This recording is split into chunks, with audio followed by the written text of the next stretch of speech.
They say life changes in a heartbeat, but no one prepares you for the moment when you walk into a room expecting joy and instead walk out with your world cracked wide open.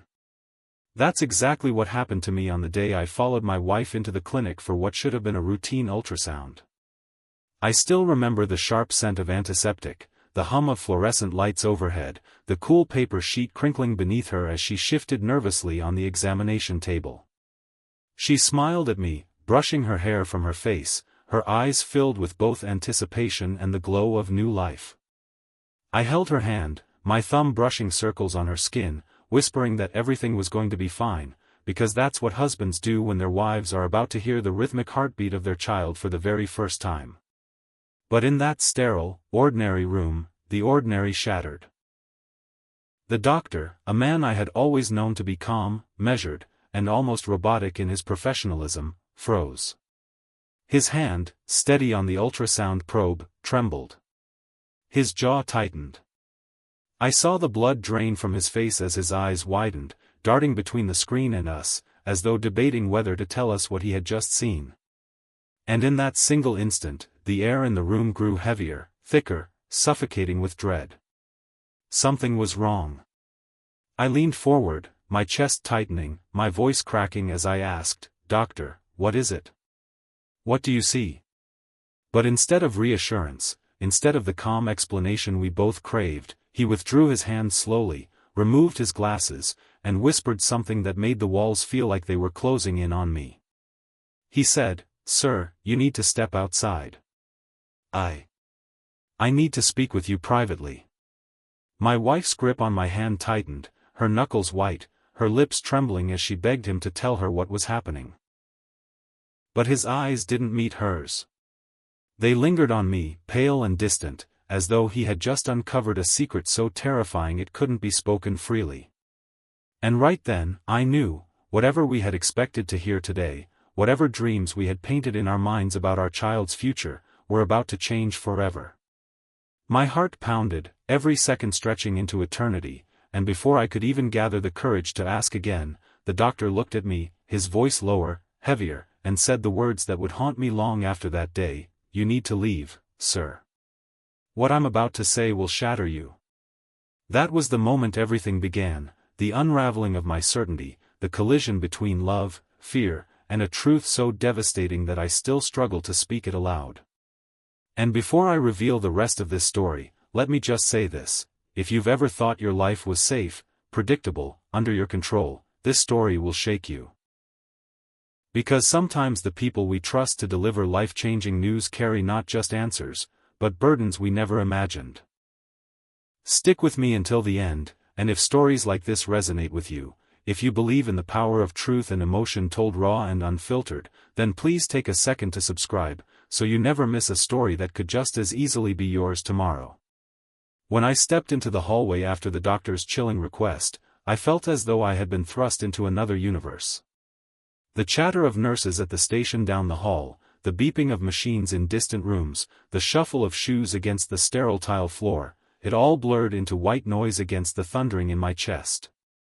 My wife was still in that room, her wide eyes begging me not to leave her side, but the doctor's tone had been absolute.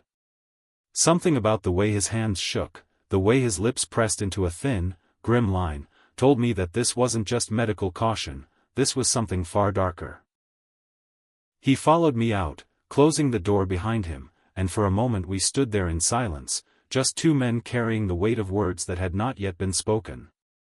Finally, he exhaled, his face pale, as if he had seen something no doctor should ever see. "Sir," he began, voice breaking, "what I'm about to tell you may sound impossible. But you need to hear it before I speak with your wife." I nodded slowly, though every nerve in my body screamed that I didn't want to hear what came next. He gestured toward a small consultation room nearby, and when we stepped inside, he shut the door, his back leaning against it as though he needed the support to keep himself standing. He explained that while he had been conducting the ultrasound, he noticed abnormalities in the fetus, shadows and patterns that no ordinary pregnancy should reveal. "At first, I thought it was a machine error," he admitted, his voice shaking. "But I checked again, recalibrated, and what I saw repeated itself. My throat was dry, my palms clammy as I forced the question, "What did you see?" He swallowed hard, his Adam's apple bobbing, and whispered, "Sir, your wife is carrying twins. But not in the way you think." I blinked, confused, relief momentarily flickering because twins weren't bad news, they were a blessing. But his expression grew darker.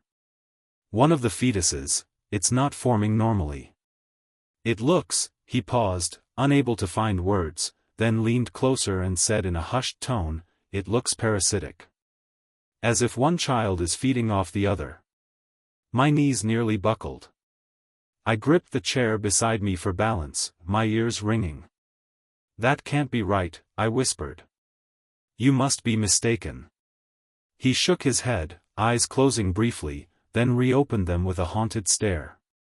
"I've seen anomalies, sir. I've seen birth defects, conjoined twins, rare syndromes. But this is something else. The smaller fetus has attached itself in such a way that it is draining life from the other. If it continues, your stronger child won't survive." My stomach churned, bile rising in my throat. I wanted to scream, to deny it, to walk back into that room and tell my wife everything was fine, but the doctor's pale face and trembling hands told me this nightmare was real. "You cannot tell her yet," he warned sharply. "Not until we confirm with further scans. If she panics, stress could make the situation worse." I felt trapped between two impossible choices, shielding my wife from the devastating truth or burdening her with it and risking the life growing inside her. I pressed my palms to my face, my mind spinning, my body trembling as though I had been thrown into icy water. And in that suffocating moment, I realized something terrifying. Whatever came next, it wasn't just going to test us as parents, it was going to test us as human beings. The silence in that hospital room was louder than any storm I had ever faced in my life.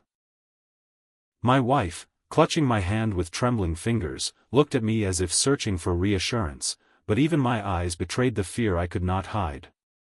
The doctor who had just gone pale from looking at the ultrasound was no ordinary physician. He had decades of experience, and yet the way he shifted his gaze, avoiding direct eye contact, told me he was holding something so heavy it could break our lives into pieces.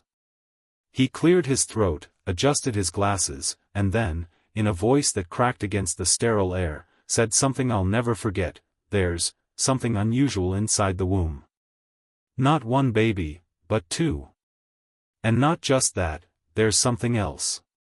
At that moment, my heartbeat felt like it was clawing its way out of my chest.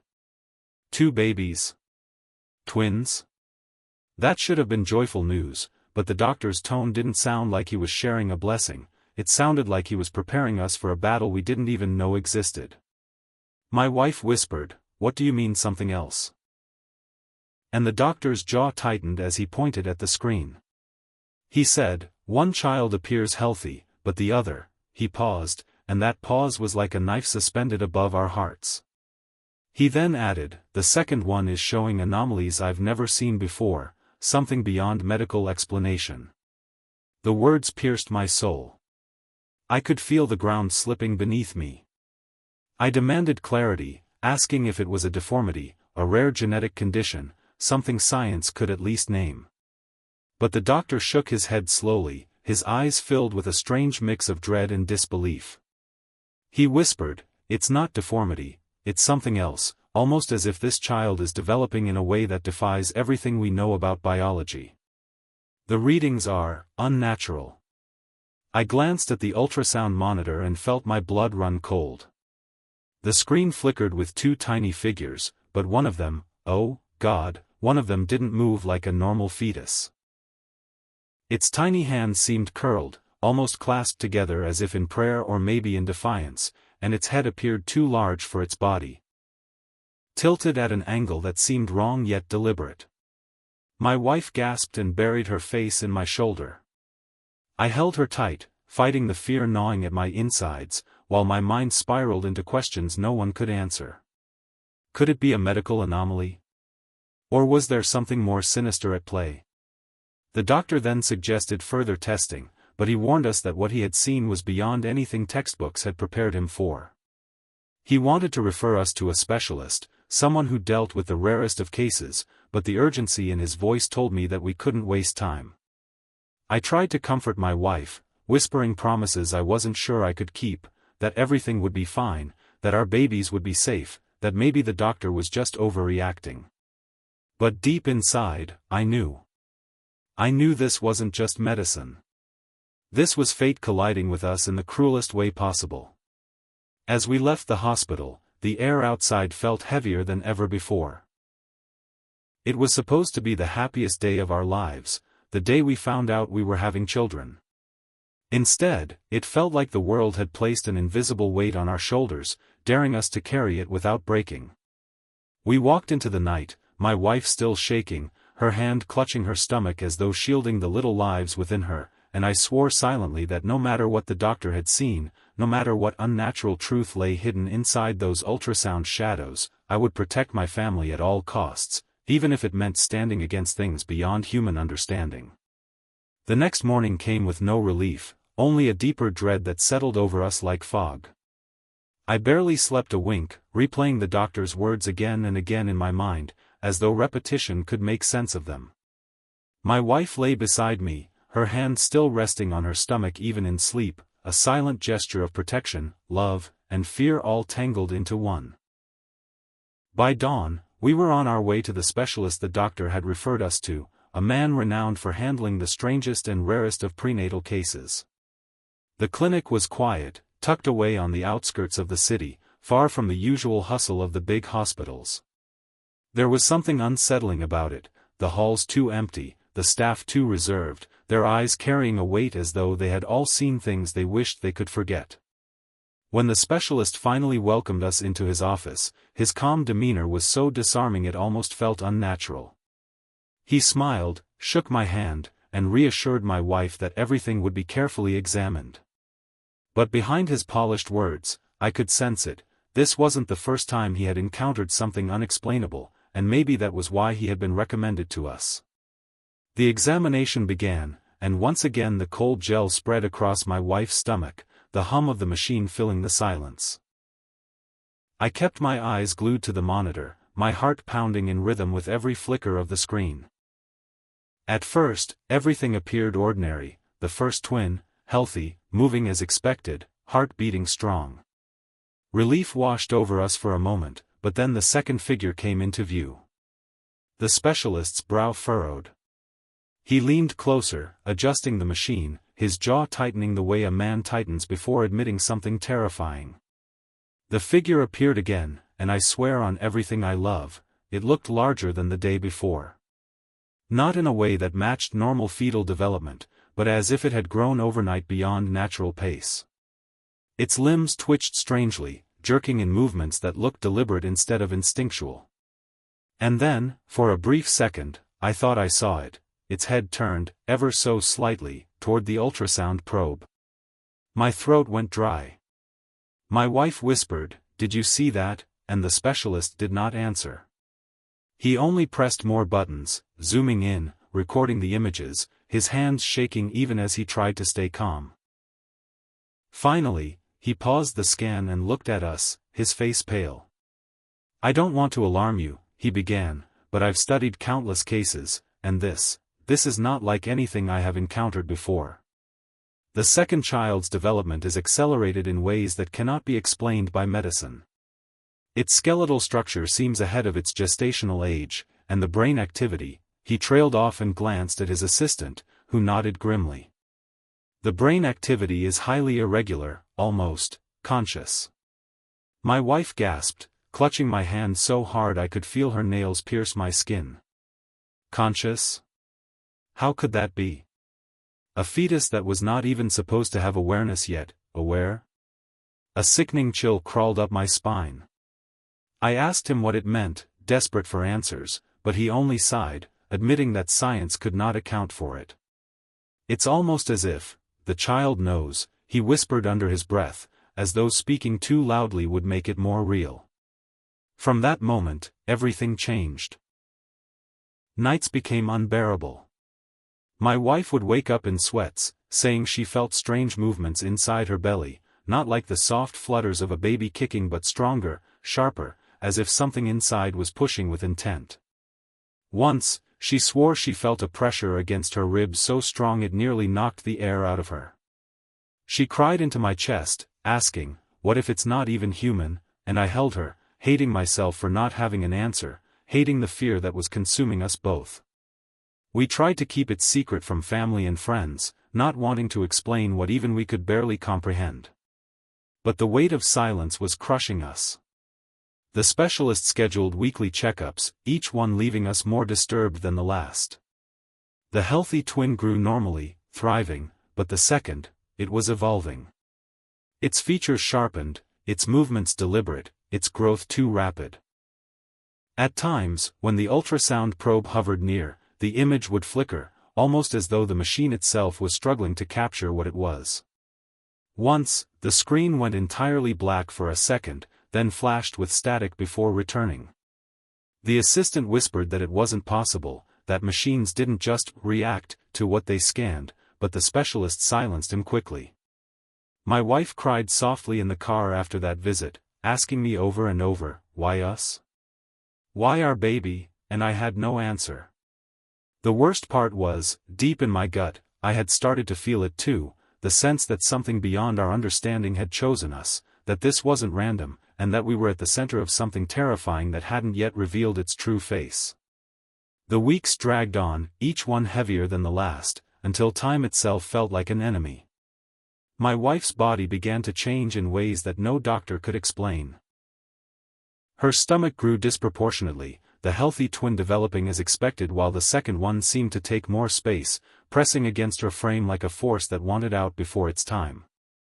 At night, she whispered that she could feel it moving differently than a normal baby, pressing deliberately against her hand when she touched her belly, almost communicating. Sometimes she would wake up screaming, saying she felt fingers pressing outward from inside.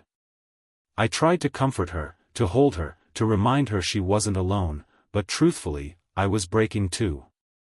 There were nights I lay awake beside her, staring at the ceiling, thinking about the doctor's pale face, his trembling words, his refusal to give us clear answers. It haunted me, because deep down I already knew he was holding something back, something he was too afraid to say. Finally, the day came when he could hide no longer. At our last scheduled appointment, he asked us to come alone, no family, no one else. The clinic was eerily empty when we arrived, as if cleared for us. He led us into the dimly lit examination room, and this time, his voice carried none of the polite reassurance he used to cloak our fears. "I need you both to prepare yourselves," he said quietly. "What I am about to show you may change everything." The ultrasound began, the familiar static hum filling the room. My wife gripped my hand tightly, her knuckles white. The screen flickered, and there they were, the twins. The first baby, still beautiful, healthy, perfect. Relief washed over us briefly. But then the second figure appeared, and my stomach dropped like a stone.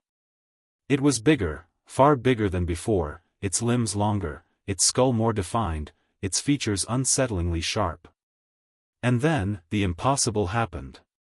The fetus opened its eyes. On the ultrasound screen, staring directly outward, two dark hollows fixed themselves on us. My wife gasped, her hand flying to her mouth, tears streaming instantly. I froze, my entire body numb, as the doctor recoiled, whispering, "Dear God." It wasn't just a reflexive flicker. The eyes moved, tracked the probe. Then its mouth opened and closed, and for a split second, it almost looked like it was forming words. The machine let out a strange, high-pitched whine, as though it couldn't handle what it was recording. The specialist's assistant bolted from the room, unable to look any longer. I felt my heart hammering in my chest, each beat louder than the last, as my wife clung to me, whispering, "It knows us. It sees us." The doctor finally shut the machine off, his hands trembling so badly he dropped the probe. He turned to us, pale and shaken, and for the first time, he abandoned all medical detachment. "This is not a normal child," he whispered. "This is something beyond science, beyond medicine. I don't know how, but it is aware. It is, choosing you. His word struck me like a blade. Choosing us? For what? The days after that visit blurred into chaos. My wife grew weaker, her body straining under the unnatural weight of carrying both children. At night, we both swore we could hear sounds, soft whispers in the dark, as if echoing from inside her. Sometimes, when I touched her stomach, I felt a sharp push back, not the gentle kick of a baby but something stronger, deliberate, almost angry. Once, I woke to find her sitting upright in bed, eyes open but not awake, whispering in a voice that wasn't hers, "Soon." I shook her violently until she snapped out of it, sobbing when she realized what she had been saying. We stopped telling anyone else what was happening. Who would believe us? Family and friends thought we were stressed new parents, exaggerating symptoms, but inside our home, terror grew with each passing night. And then, the night came. The due date had not yet arrived, but my wife went into violent labor, her screams tearing through the house like knives. I rushed her to the hospital, the same specialist waiting for us, his face grave. The delivery room filled with nurses, the machines buzzing, alarms blaring. The first twin came quickly, healthy, crying, beautiful, a miracle amidst the nightmare. For a moment, hope surged in me. But then came the second. The atmosphere changed instantly. The lights flickered as if power itself strained. I stumbled forward, reaching, wanting to see, to understand, but the doctor pulled back sharply. "Don't," he said, his voice cracking. "Don't touch it. You don't understand." My wife screamed my name, begging to hold both her babies, but only one was placed in her arms, the healthy twin, crying, alive. The other was taken, the staff moving quickly, whispering in panic, vanishing down the hallway with the silent, staring newborn.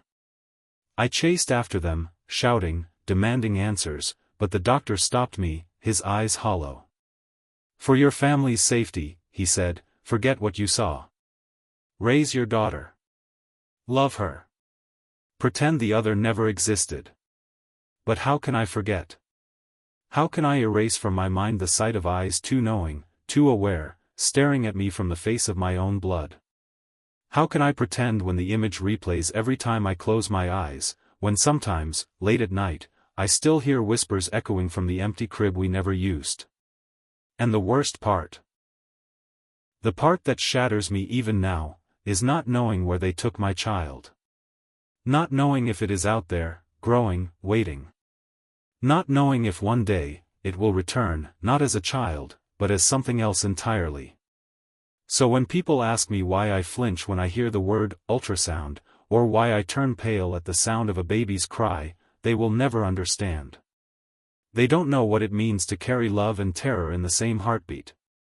They don't know what it's like to lose a child not to death, but to something far worse, something that science and faith both refuse to name. And maybe that is why I tell this story. Not for answers, because there are none. Not for sympathy, because pity cannot heal me.